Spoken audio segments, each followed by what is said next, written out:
Broadening your horizon is what every living being not only genuinely desires, but heartily pursues and intentionally invests in. For in the gathering of men, only those whose minds are in tune with the dynamics of the past, present, and future innovations, inventions, politics, and governance are respected. We are Spectrum Television, and broadening your horizon is our obsession. Risk on your decoder now to connect Spectrum Television on the frequency 12589, symbol rate 26250. That is frequency 12589, symbol rate 26250. Polarization horizontal, and join our online community at spectrumtvlive.ng. For further enquiries, please call 0704 158 5642 or 0704 541 7707. Spectrum Television, broadening your horizon. Get ready for the exciting showdown, the biggest names, the toughest competition, and the most thrilling moments. From the gridiron to hardwood, and from the pitch to the track. Join us for Sports Central, the most electrifying sports program on television, every weekday from 11 a.m. to 12 noon on Spectrum Television. Sports Central, your home for sports.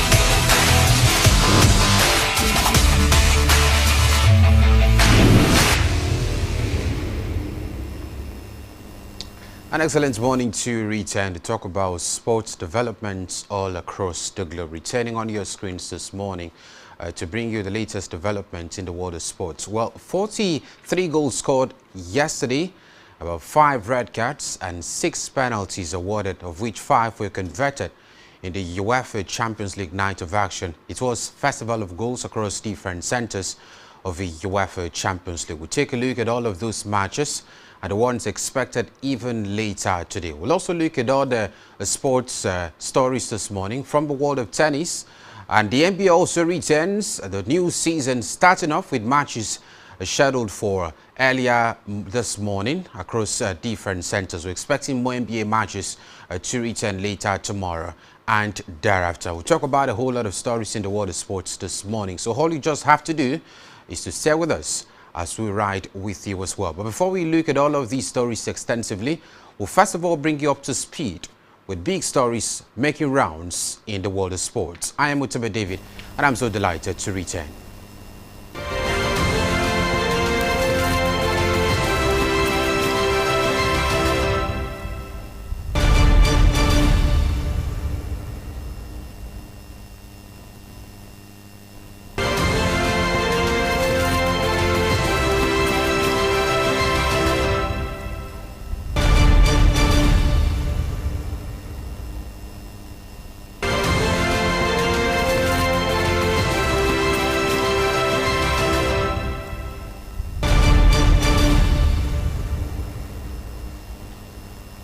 Well, the conversation starts from the world of tennis, where Ben Shelton earned his first win since the US Open on Tuesday at the Swiss indoors Basel, where he served 2 match points to overcome Kamil Mashak 6-7, 6-3, 7-6 and further improve his ATP Finals qualification hopes.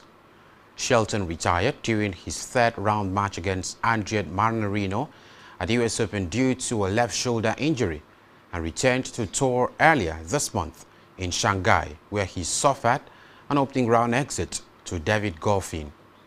The 23-year-old was not at his free-flowing best against the pole, Mashak, but found his trademark fighting spirit in the closing stages. Shelton saved 2 match points to the 3rd set tiebreak from 4-6, eventually converted on his 2nd opportunity to advance after 2 hours and 43 minutes. The lefty, who advanced to the final in Basel 12 months ago, will next meet John Moner. Away from that, still talking tennis. Tennis can be a fickle sport One moment plays on top and the next underwater. The next, they're stuck in a slump, unable to win for months. Then without warning, their dominance returns, almost as if they simply remembered how good they are. At the moment, Victoria Mboko is in that final stage as the Canadian 90-year-old breezed past Everlees in an hour on Wednesday in Tokyo, winning 6-1, 6-1 to reach the Torre Pan Pacific Open quarterfinals. It is actually the second WTA quarterfinal of her young career. Mboko broke serve to open the match and won the first set in just 25 minutes, committing only 2 unforced errors and dropping just 3 points on serve. She backed it up with a near-identical second set, and the final numbers supported her post-match assessment.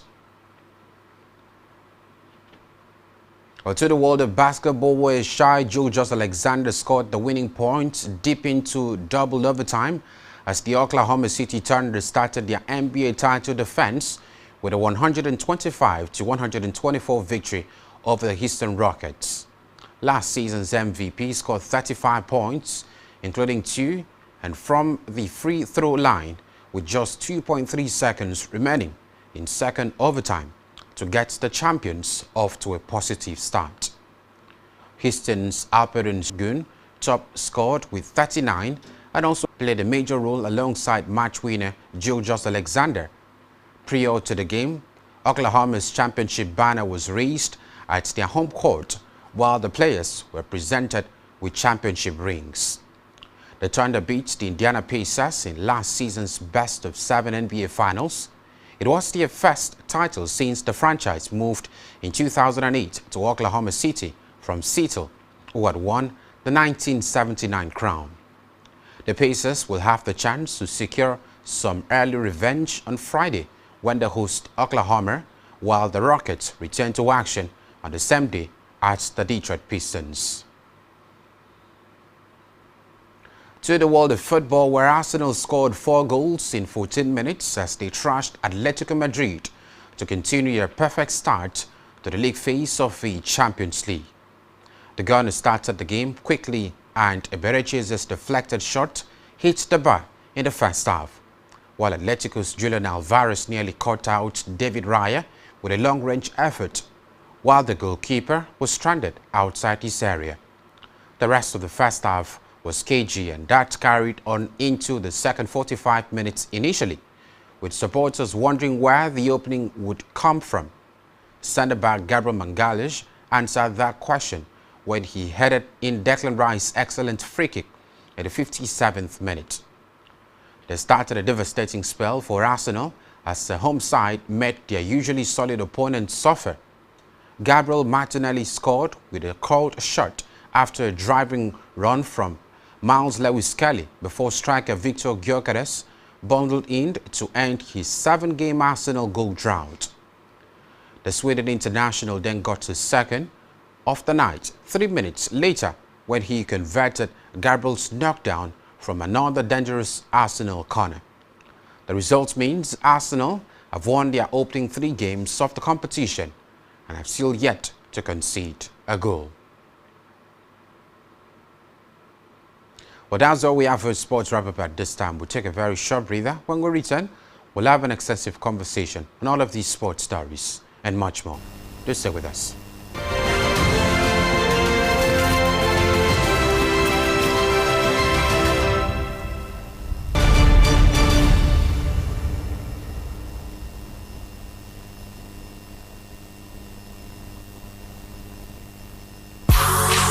Get ready for the exciting showdown, the biggest names, the toughest competition, and the most thrilling moments. From the gridiron to hardwood and from the pitch to the track. Join us for Sports Central, the most electrifying sports program on television, every weekday from 11 a.m. to 12 noon on Spectrum Television.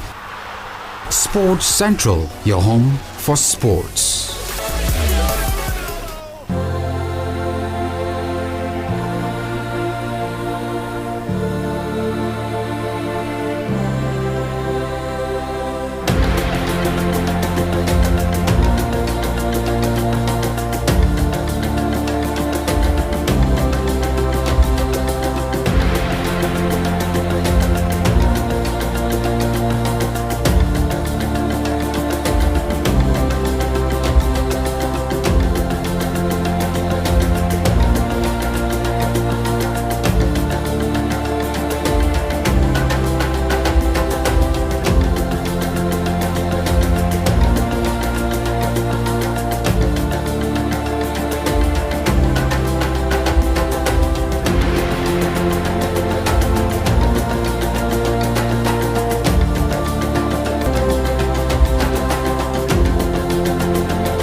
Broadening your horizon is what every living being not only genuinely desires for in the gathering of men, only those whose minds are in tune with the dynamics of the past, present, and future innovations, inventions, politics, and governance are respected. We are Spectrum Television, and broadening your horizon is our obsession. Risk on your decoder now to connect Spectrum Television on the frequency 12589, symbol rate 26250. That is frequency 12589, symbol rate 26250. Polarization horizontal, and join our online community at spectrumtvlive.ng. For further enquiries, please call 0704 158 5642 or 0704 541 7707. Spectrum Television, broadening your horizon. Get ready for the exciting showdown, the biggest names, the toughest competition, and the most thrilling moments. From the gridiron to hardwood, and from the pitch to the track. Join us for Sports Central, the most electrifying sports program on television, every weekday from 11 a.m. to 12 noon on Spectrum Television. Sports Central, your home for sports.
Hello, good morning and welcome to another important time. We talk about the best of stories in the world of sports. It is Sports Central and my name is Blyden Lukem.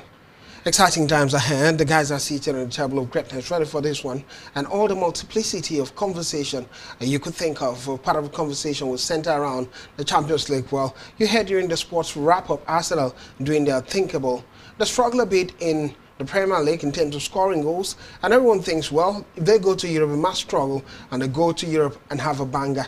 It's that conversation. We'll talk about the world of tennis now, the Swiss Open, the Vienna Open, and the Pan-Pacific Open, as well as the NBA returns National Basketball Edition in the United States of America. And a part of a conversation would be definitely the world of boxing. Well, I'll start with the introduction. So, David, good morning. So good to see you today. Well, an exciting morning to return after we saw Festival of Goals yesterday in the UEFA Champions League. Been quite a long time, just at least having 2 goals almost across different centers. And it just looks as if the boys are quite ready. Quite a marathon race, as a matter of fact. So I do not think it should end here. I want to see more goals being scored every single week when we have the Champions League return. We have the Champions League return. Fonitina, good to see you today. Exciting day to be back. Marcus Rashford yesterday solidified his status as the leading goal contributor for Barcelona. Now he leads by about 3 goals. Yesterday he got won a penalty and also scored 2 goals for Barcelona. Shows you that the man is yet to be finished. Still has a lot to offer in football. Well, sometimes they say, when it's so difficult for you at one place, you switch cam, you never can tell. Maybe your luck and your good charms take place there. It's the story of Marcus Rashford We're going to talk about the details of Marcus Rashford and Barcelona and the rest of them. And when we get to football talking point, but let's begin a conversation here looking at the world of tennis. And swiftly we go to Switzerland, the Swiss Open. Well, Ben Shelton had to save 2 match point to end opening win in Basel. If you talk about the numbers that could count for them, the likes of Ben Shelton and what they have to do. It wasn't just about Ben Shelton. Many games also taking place at the moment. But to start with you now, good start for Ben Shelton in this one at the Swiss Indoor Open in Basel. I think it's quite good for Ben Shelton. Last month he was actually in the top 10. I do not know the live race now where he's at the moment. But well, trust me, I always give you the update then. Yeah, definitely you have to give me that. But I think Ben Shelton is actually doing quite well. Maybe not well as many actually expect, because the left-handed, player, I think as the last year or maybe 2 years ago, we were talking about him being a youngster from the United States. But much is actually expected of him at the moment. I think one very outstanding thing is the very fact that he's also, of course, always found himself, still staying in the top 12, top 13 of the ATP rankings. But maybe not quite important wins in terms of, getting 1,000 Masters and all of that for himself. But I think Ben Shelton is one of those prospects where you can actually look at, of course, having a very huge name and maybe huge potentials to be quite a regular face in the ATP scene. So I think this win is quite good for him. Those still early stages of the Basel Open, much is still expected of the man to go forward. If you look at the competition, he's also one of the top seeded. So I think it's expected for him to go as far as possible at the Basel Open. Good win, a good start for him.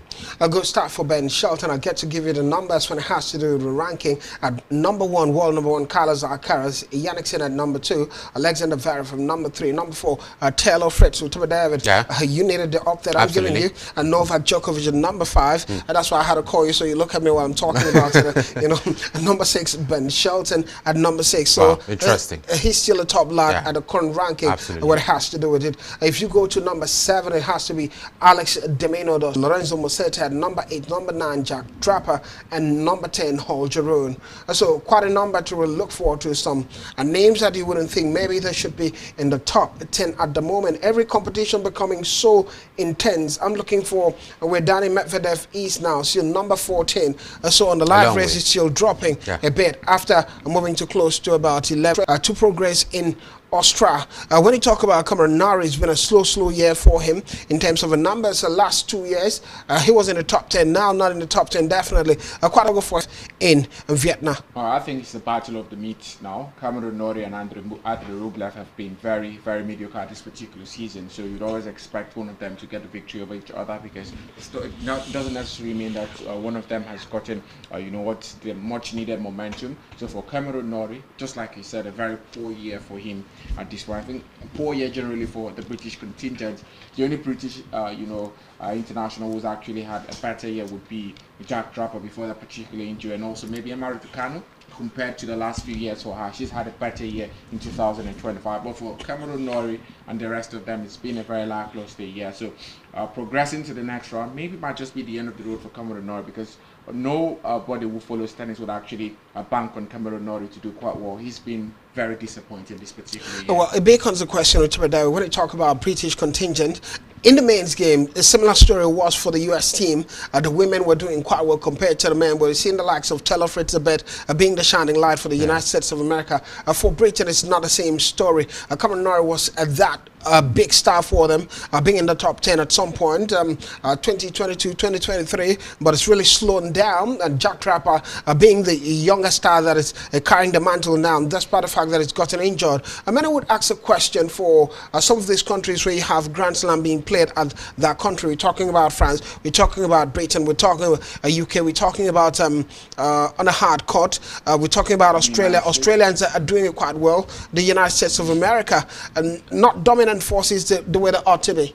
Well, I think it's quite concerning whenever we sit here and talk about the how do we call them down? The British contingent not doing quite well, and it sparks questions about what exactly is the problem. you know, one would also look at the fact that it is not just basically about having youngsters, you know, come to the mix. Raducanu is actually a youngster, as a matter of fact. You know, busting to the scene, did quite well. It brings the conversation we talked about yesterday. You gotta be called youngster till you're old. Because every year we keep saying Emma Raducanu is a youngster. Similarly, Coco Gauff was called youngster. When she started winning, it scarcely would you call Coco Gauff a youngster any longer. I'm actually looking despite being young. I'm looking at it from this perspective now. Not basically as per a youngster about his age, but you know, the youngsters have actually emerged from the British contingent in recent years. How can he say youngster without adding the age in it? Actually, of course, Jack Draper basically a few years ago was actually a youngster. But I think he's still young though. I do not know. Not a youngster anyway. Yeah, absolutely, absolutely. I think it just takes one man and woman to, of course, bring that revolution to the British contingent, and I think Jack Draper is actually closer to it. You know, it's right unfortunate that we're talking about Jack Draper now, but not really adding up the numbers in terms of titles. No, 1,000 Masters event, not really there for Jack Draper. A Grand Slam, not there yet for Jack Draper. But I think he's actually closer to bringing revolution to, you know, the all-British contingent. Similar case with the US internationals. I mean, especially in the ATP scene, we've actually seen Taylor Fritz getting closer. Ben Shelton also getting close as well. But many would ask what happens to the likes of Francis Tiafoe and the rest of them. But I think they're actually learning from these two youngsters who are actually doing well, breaking into the top 10 of the ATP standings. So I think that thing would actually happen now for the British side. If you have Jack Draper stay at top for quite a long time, it will also be maybe some sort of motivation for others to do better. But I think at the moment they're still far behind in terms of the level of competition posed by other nations, what they ought to do as well as regards, you know, bringing themselves up to quality. So I think it's a matter of time. If Jack Draper does well on a consistent basis, others will definitely want to follow suit. Well, I'm looking at the top 10, trying to see the countries that's dominated the men's category in the top 10. I look at Spanish contingent, just Carlos Alcaraz in the top 10. So it's just a shining light. So maybe that's why we're not really talking about Spain. They have a few top tournaments, 1,000 Masters in that regard. Which it should also apply to the fact that most Spaniards should do quite well. We talk about one German international, less than the very world number 3. Italian in Thailand, 2 Italians here. We're talking about number 2 Yannick Sinner as well as number 8 Lorenzo Musetti. So the British contingent is just Jack Draper, and number 9 the Danish contingent Horgeron number 10. But the United States have 2 top players in the top 10. We're talking about Taylor Fritz, world number 4, alongside Ben Shelton, world number 6, and to complete the top 10 ranking would be the Serbian international. Many call him the greatest tennis player in the ATP group, Novak Djokovic, the Serb, and Alex de Minaur representing Australia in that regard. Well, I wouldn't want to dwell regarding the women's game anyway. We know multiplicity would come in that one, US but Americans would be quite good in it. Absolutely.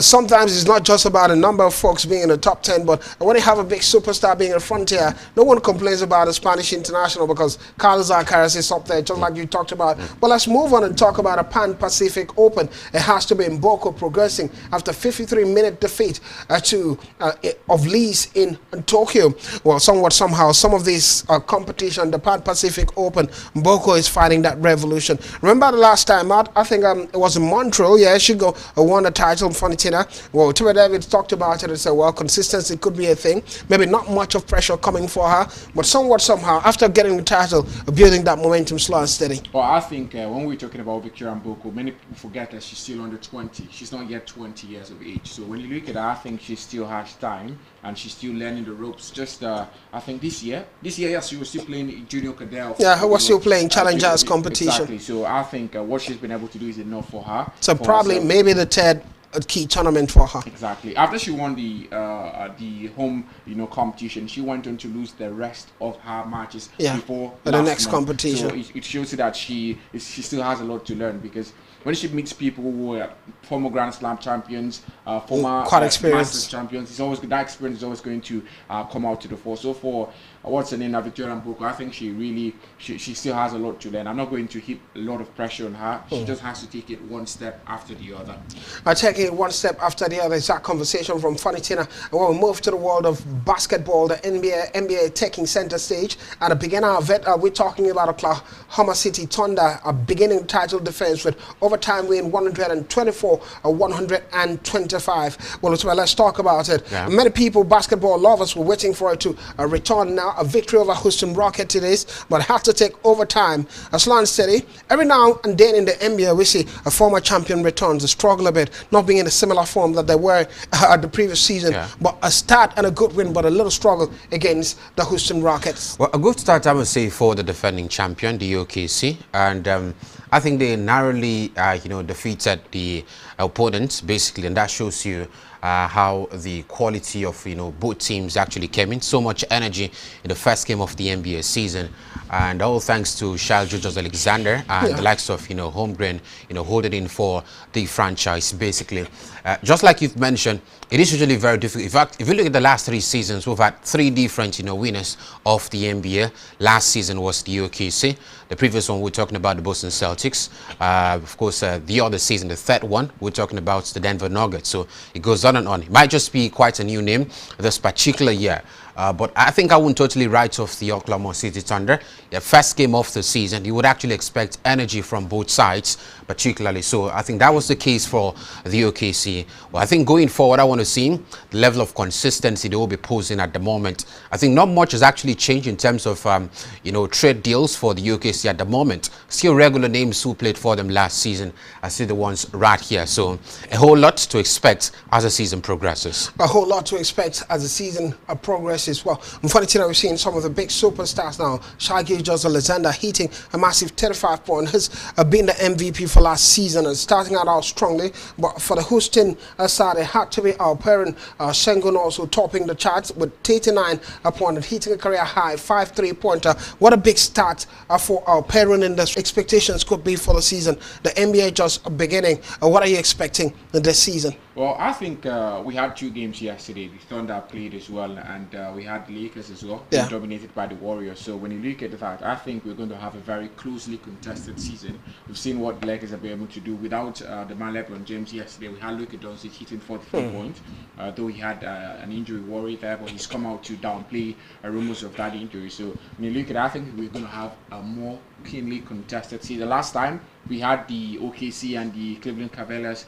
running riot in their respective conferences. I think this season we might not have slim margin. So when you compare that with what we had last season, they started out with a bang, or maybe there's another franchise would start out with a bang this particular season, because we still have other franchises yet to hit the court. So for the I would say for the favorite, it's going to have to be a very, very keenly contested season in the NBA this particular year. It has to be a keenly contested season in the NBA. And funny thing, talks about it. The other game that took place was the Golden State Warriors 119 against the LA Lakers 109. A top performer, Jimmy Butler for the Warriors, 31 points, and we're talking about Luka Doncic 43, a massive point for him. Despite having 43.12 rebounds and 9 assists, wasn't enough to get a victory for him. Before the games are set to take place in the NBA, and comes with a different excitement.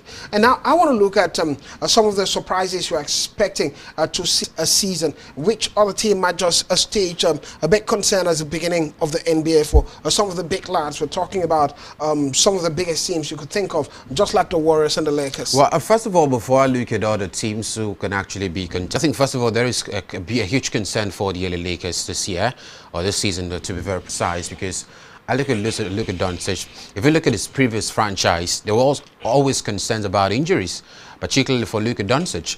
And I do not think he's actually that man. Probably a year before he moved, not so much injuries previously. Yeah, absolutely. But I think since his arrival at the LA Lakers, it has been injuries left, right, and center. You barely see him play 1 full month without getting injured. So, and I'll also look at the concern surrounding the man LeBron James at the moment. I do not know how many games he will actually play this particular year or this particular season. I look at it for the start of the NBA season. Not much to talk about in terms of stepping up for the side in the absence of LeBron James. So those are my concerns, particularly for the LA Lakers. But I think for the contenders for this particular NBA season, it would definitely be regular franchise, the likes of the Boston Celtics, still of course in the taking. I talk about of course the OKC particularly also being there for the taking. I mean, mean, those are regular names that I think will actually fight major threats and making statements of intent, because it begins at the early stages. I mean, if you do not win your first few games, it also have this NBA season being quite competitive again. Oh, well, many traction for the NBA is just starting. We'll be following it all through. Also, in the Eurozones were taking place, lots of intensity in that direction. Ami Okonkwo of Nigeria also participating for her franchise in that direction. Well, we're going to talk about holistically and basketball just as the NBA is back. Well, before we get to talk about football stories, a quick comment in Lagos, Nigeria, a December 19th card that will also feature David Adeleye, both of whom are of Nigerian descent, as Queensberry seek to further develop the emerging markets in the country. Well, for now, I know you're following this stories, and the conversation has been attraction. That's the business end of it. That's where you make more money. That's where you get to be more in the spotlight. And now he's coming back home to Nigeria. I think it's very exciting for the man. He came out to announce on his social media that he's very excited. I think Frank Warren, who's in charge of the Queensberry club now, you know, there are two parts now, the Queensberry and the other side headed by Eddie Hen, who is, what's his name? Anthony Joshua's promoter. So definitely, I think it's going to be a very great card for Nigeria. I know Nigerians were expecting Frank is who now? Frank, I think Frank Warren. Warren is promoter of who now? Deontay Wilder, Tyson Fury as well. Yeah, absolutely. Yeah. So I Tyson Fury. Yeah, when I heard Nigeria is expecting Anthony Joshua, I said you cannot get Anthony Joshua.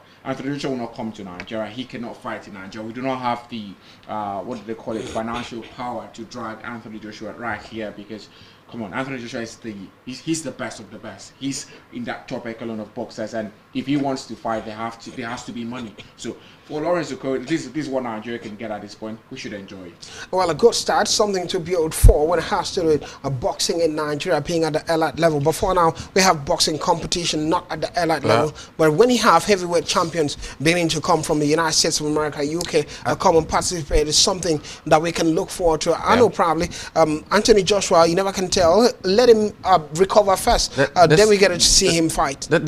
Just like I've always mentioned, I think it takes one person to start, and then the others will definitely follow. I think for AJ, just like I mentioned in our last conversation about him fighting in the country, for me, he understands Nigeria very well. He's visited numerous times. He knows the economic power of the country. So if you're coming right here to the country when to you say fight, he understands Nigeria very, he's a Nigerian. He's a Nigerian. So I do not think personally for me, I don't think if he wants to fight in the country, it will be for economic benefit, because he definitely knows the purchasing power of Nigerians, particularly. I mean, going to the stadium to watch AJ, just similar with football. But not to interrupt you, it has to be a big fight. It has to be a big fight. Want AJ to fight maybe Lawrence Okoye. No, absolutely, no doubt about that. It has to be a big fight, basically. A big traction comes with big money. It could also, bring big money. We're talking about sponsorship. We're talking about collaborations and the rest of them. Yeah. It will form traction. But I do not feel he's coming with the intention of getting the same amount of money he's always been getting in Britain. I mean, those are two separate continents, basically. So as you feel, that possibility of coming to Nigeria to fight will definitely happen. Might not be soon, but I think it will happen. If AJ has to come to Nigeria, it's going to be an exhibition fight, just for him. Because if he has to promote a fight, come on, you have to pay the promoters. How much are you going to pay Eddie Head? How much are the WBC? How much are they going to get from the fight? It's not just about the boxer. Boxing is not just about the boxer himself. You pay your promoters. You have to be in camp for 3 months before your fight. You have to pay people who are training you as well. So it's not just about AJ saying, I want to come to Nigeria. Well, he cannot make that decision on himself. I think Deontay Wilder have said, I want to come to Africa and fight. So if they want to, the promoters don't have to be Nigerians. That's the other conversation. Have to be yeah. So the money has to be there. You cannot. AJ,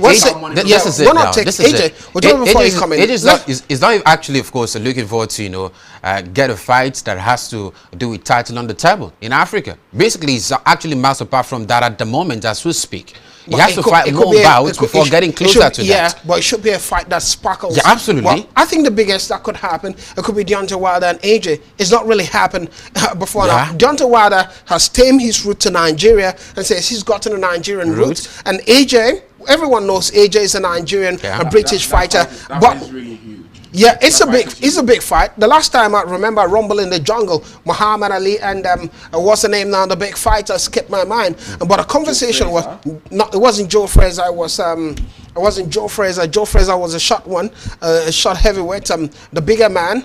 I'll get to talk about it maybe after the break when we get to talk about football story. I'll do a reminder to it. But that fight was a rumble in the jungle, I think in Congo, Brazzaville. And guess what happened? The promoters promoted it, and it happened. They wanted to see a fight in Africa, it will happen. And it happened at the it end is of about it. intention. If the fighters want it, it's going to happen. It will happen. And that's it. Yeah. And the money doesn't have to come from Nigeria. A big super investors will invest in it. At the end of it, it gets to happen. But a good start from a Nigerian point of view. Looking forward to promotion of boxing in Nigeria. And now we'll go on a quick break, and when we're back, it will be the Champions League story and the world of football. Everything packed together inside. We'll talk about it. And also remember, before we come back, I'll give you the update of who fought against Muhammad Ali at Congo Brazzaville, a far back, the rumble in the jungle. Don't go anywhere. Come back so you get who fought with Muhammad Ali as well as the Champions League conversation.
Welcome back here to Sports Central. And my name is Bladon Funny being part of that mix. And when you talk about volume, it's the volume of competition that gets to take place from different ends. And all of us are bringing our voice to the analysis and a pick of football conversation right here on Spectrum TV. Well, remember before the break, I told you I was going to give you who Muhammad Ali fought against in a rumble in the jungle. Well, it was George Foreman who was the reigning champion at the time against Muhammad Ali, and it was billed as the rumble in the jungle, a heavyweight championship boxing match on October 30th, 1974.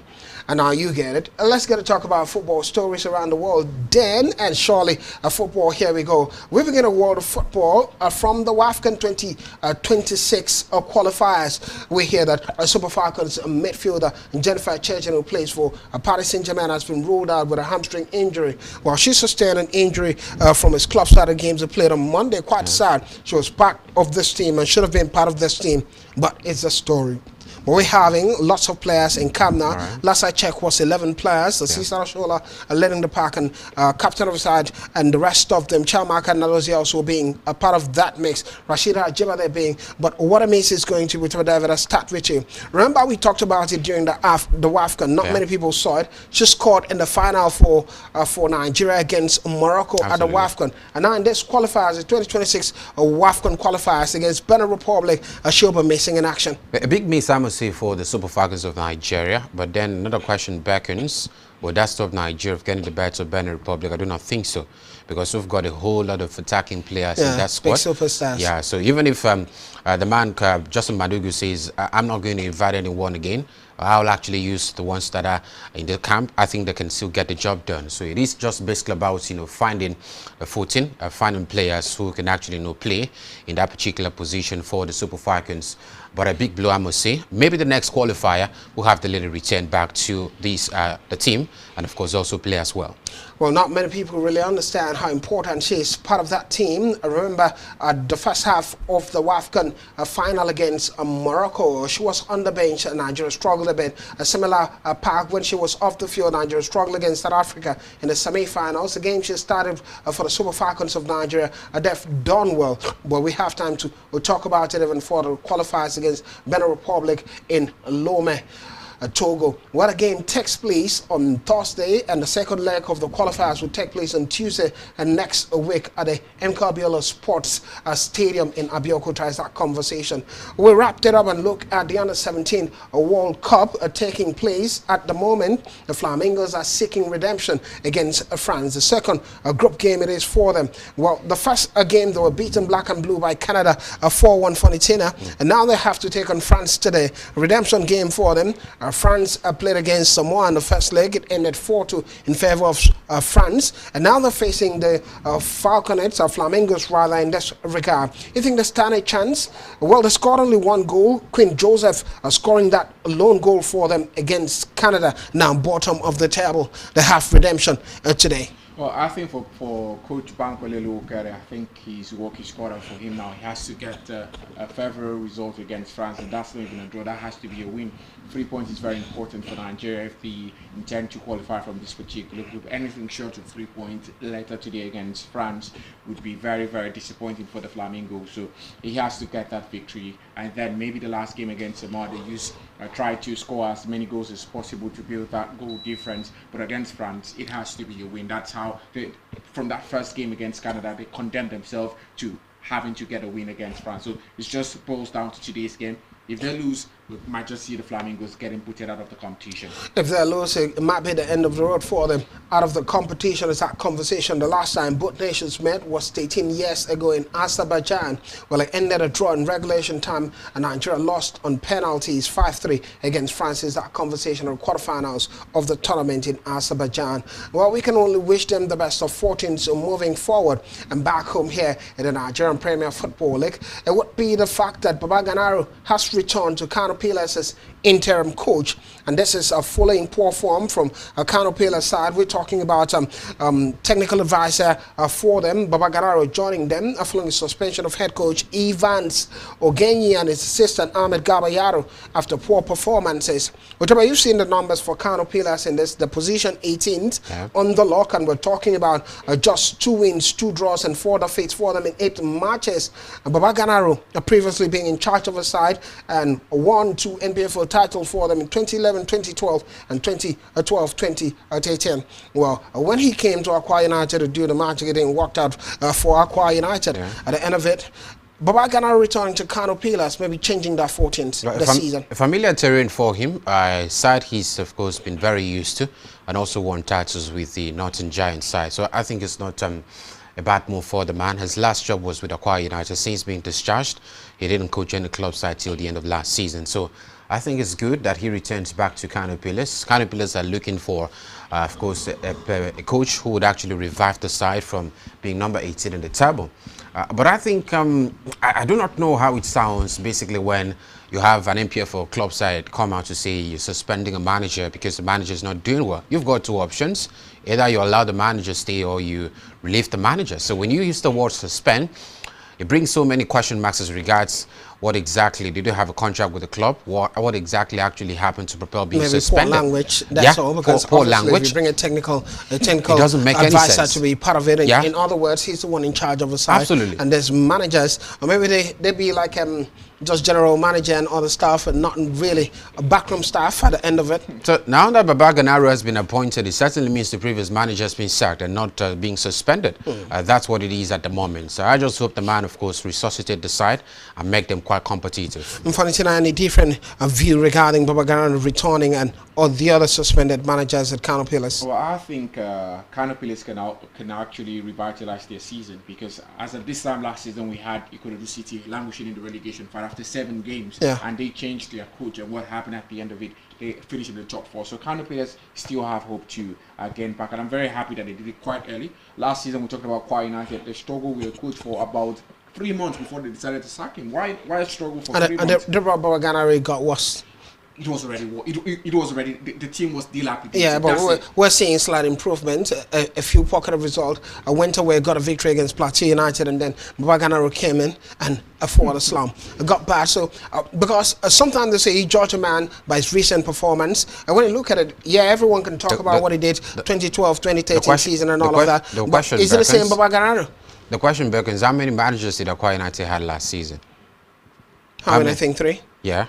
We had four. We had an interim coach. After the first coach was sacked, none of them took charge of 2 games. So none of them were able to revive Aqua United. So it certainly means it was more than just the manager. It was a fundamental problem. Okay. More than just a manager, a fundamental problem. And now let's talk about a European conversation then. One that cuts my heart because many people have talked about it. The very fact that the game we're looking forward to for Villarreal versus Barcelona taking place in Miami. There was such excitement and such anger around it. We hear, according to reports coming from the La Liga body, that it's been suspended. The game would take place in Spain. Well, funny thing, I come to you in this one now. Many people say the Real Madrid president is so strong, and that's why it's influencing this to happen. Real Madrid players don't really like it, didn't really like the fact that they were playing outside. But the twist of the conversation is, if it were Real Madrid that wanted to play and had all the deals to play at Miami, would it have stood? Well, I think I'm not going to stand for, shifting the blame to Real Madrid players. We had people like Frankie de Jong openly, showing his Barcelona player. Absolutely. So I don't think it has anything to do with Real Madrid. Okay. It's just a player. So the man shouldn't get credit anyway. Yeah, Hansi Flick came out to say he doesn't want to play in Miami. So why are we talking about Real Madrid here? I think for Javier Tebas, it was a very, very bad call for him. He should have probably put in the works maybe last season ahead of this season. But he just talked about it midway through the season. Has already started. He's saying Barcelona come and go to me and play football so that we can make money. And we know bulk of the money wants to go to La Liga. So why didn't he say Real Madrid? He doesn't have a relationship with Real Madrid. Why didn't he use El Clasico? That's why I'm very happy that it happened. Because I'm thinking Javier Tebas has been fighting Florentino Perez, and now he turned to Barcelona, and now Barcelona fell through for him. So because on the other hand, you think about the biggest La Liga game you won just next at the corner. The one I'm looking at it basically means Barcelona. Why Villarreal against Barca? That's another question. I think the players have also got a voice. It might be hard for Real Madrid to agree anyway. Absolutely. It would have been the first time a league game is played outside. Overseas. Yeah, that was a Super Cup final. It can be staged anywhere, I think they should but not a league game. Format. Just leave the league games for now. It's not just. It's not making sense. It's not making sense talking about the league games in that direction. Many complaints that are coming to it, and quickly it gets interesting. Many games, 9 games took place yesterday. 43 goals in that regard, but a high scoring goal. First, it was Fermin Lopez scoring a hat trick, and Marcus Rashford also scoring. And now he's adding up the number in the Champions League. Dembele also scoring, returning from injury, and the trash Leverkusen. Harvey Barnes of Newcastle also a brace, helping Newcastle beat Marino's Benfica.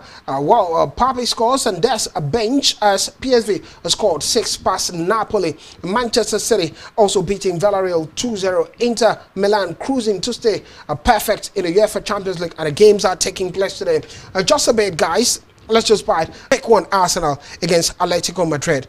Well, there was squabble about no hot water at the Emirates Stadium for players to train, but it didn't matter. We thought it was going to be a difficult game after looking at Arsenal's performance against Fulham. They struggled a bit over the weekend, and now in the Champions League, it seemed like English teams are doing quite well against other teams, especially Arsenal since returning to the Champions League in 2023.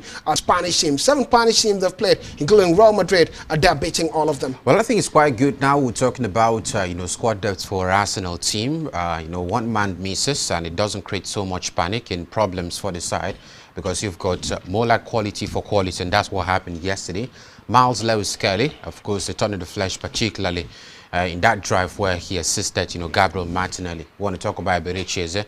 Victor Gyökeres also stepping up. Yeah. So I think it was quite a good a statement win for Arsenal. I'm confident, irrespective of who misses the game. And I think that's what stood Arsenal out yesterday. I want to see them go find the Champions League. I'm going to find the Champions League exact conversation. Erling Haaland also hitting the numbers quite right. Funny thing, I just have a bite. But I want you to look at Napoli's situation. Not a red card for them, and also losing against a PSV Eindhoven. Napoli's Napoli. I think they're not a top team in the world at the moment. Maybe not in Champions League, but Serie A. The Serie A, they slumped. They're in number 3 at the moment. Last season it was same until the one the losses for them in the Serie A. So when you look at it, I think they have been on the slump. The likes of Romelu Lukaku out, even the new striker was brought in, Rasmus Højlund also out of the side. So that's what's going to happen when you're not doing so well. For Arsenal, I want to have a bite at it. I think people are getting carried away by the fact they scored 4 goals in 14 minutes. What happened before that? We still see Arsenal struggling to create clear-cut chances. But again, with football, it's 9 of their goals 90 were as minutes. a result of set pieces. 3 What happens when you don't have the set pieces? We'll talk about it. Well, set pieces will always come in the world of football anyway. Well, games taking place today, lots of them, but a key one in the Champions League will be Real Madrid against Juventus, Eintracht Frankfurt against Liverpool, Chelsea against Ajax. Major games. Well, we'll talk about what happens now. Real Madrid, Juventus, and put that side by side. Liverpool, Eintracht Frankfurt, and Fontex, Chelsea, Ajax as we close. Well, Real Madrid, Juventus for me, I think it would be quite a game to look forward to, because in recent times, Real Madrid have been finding it quite hard to win comprehensively. It has always been 1-0 for the side, despite the opposing side even receiving red cards most matches too, some won. But I want to see a very big statement from Real Madrid against Juventus tonight. And Valentina, let's talk about Chelsea Football Club. They play today now, and we talk about Chelsea Ajax. Another red card coming for Chelsea. Well, I think they might be able red to card FC, they call them now. Get the win in that particular game. Ajax is not really strong for a formidable opponent for Chelsea, and Chelsea, as Mares get back to the dugout, we should expect something quite handy from them. Well, we should expect something quite handy from them. Valentina puts it well. We're set to close. The game in the Champions League that concerns me the most would be Galatasaray against FC Bottleclaim. Victor Osimhen featuring for them. A last game against this particular one. What they get to do in Turkey. Well, we have to bounce. Thank you very much. Here we draw the curtain today's edition of Sports Central. Tomorrow is another day. Absolutely.